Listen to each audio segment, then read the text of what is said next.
Hey everybody, back with a form video for you. And today we're gonna concentrate on sit to stand, which we use in the balance section of the SAIL program. Lot to kind of unravel here, though it may seem like a simple thing that we do. There are a lot of elements that I'm gonna just spend a little time going through with you today. You'll notice in the leader manual, there is a number associated with sit to stand. But as we've gone through this program, and as I have met with other SAIL leaders, specifically those that are master trained, the first thing I want to mention is that we are moving more toward a time rather than a number with these sit to stands. Because we know people get up and down at a different rate, we want to allow that 30-second mark for our sit to stands. So rather than say counted and have everybody try to stand up and sit down at the same time, the instruction is to do as many as you comfortably can in 30 seconds. That allows people that freedom to move at their own pace. So that's my first instruction to you leaders that are watching this. Make sure that you verbally are saying, do as many as you can in 30 seconds. So as a leader, what does that mean? That means you need to time yourself and see how many you typically comfortably do in that 30 seconds so that you're not having to watch a clock. So we're not saying you gotta have something that you're timing every class. You practice and know how many you do in 30 seconds. So rather than say we're gonna count and we don't do the traditional counting, again, I just wanna emphasize this is that 30-second rule. We're gonna count, we're just gonna say do as many as you comfortably can. All right, a couple of other mechanics that we're gonna talk about for a sit to stand. I'm gonna first talk about what this is not. Stella's joining me today for our video. This is not a chair squat. I'm gonna turn my chair a little sideways. I think it's gonna be easier for you to watch.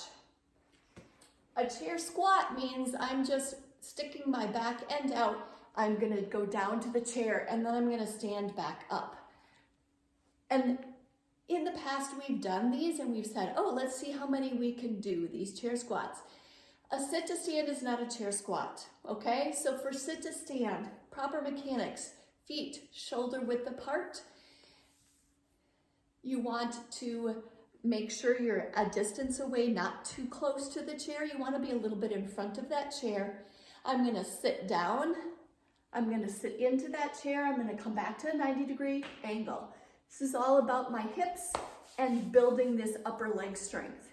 And then as I stand up, I'm gonna try to emphasize, again, using my upper legs to give me the energy to sit to stand. You can place your hands here if that helps, so that you don't use those hands. We are trying to do this without using a push off of the chair or using the arms if there are arms on the chair. If you have to use those to get up and down, that's fine, but technically we want this sit to stand to be unassisted. So again, I'm sitting, if I go too far close to my chair, so these are, bad mechanics, things you're gonna watch for. If I'm too close to my chair, as I bend down, my knees have to go, when I sit, my knees are over my toes. You can see that angle in this nice side view. I want my feet out so that when I'm in a seated position, those knees are behind my toes.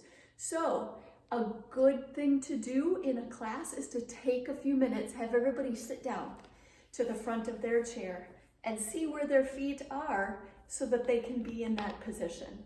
And that's where we're gonna start from, right?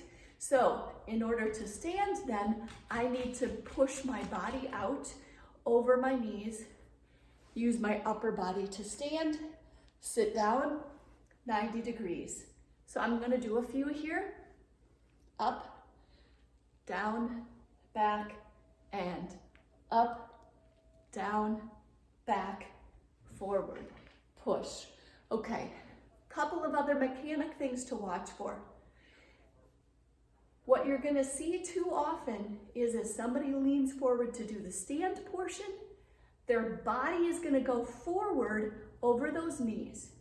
If you see people doing this too far forward and then as they stand, they're throwing their whole body forward, you can see my position right now. This is not a good position to be in. It's not stable and balanced. My upper body is thrown so far forward, my tendency then is gonna be to fall forward. Think of times, I mean, we have to get up and down from a chair very often during the day. So what you're really hoping is this building this the strength and balance in your participants for this. So again, really watch for that, throwing that body too far forward when they go to that stand. And again, then I'm lifting more, now I'm lifting this way. I'm not really putting the emphasis here on my upper legs. Same when they go to sit down.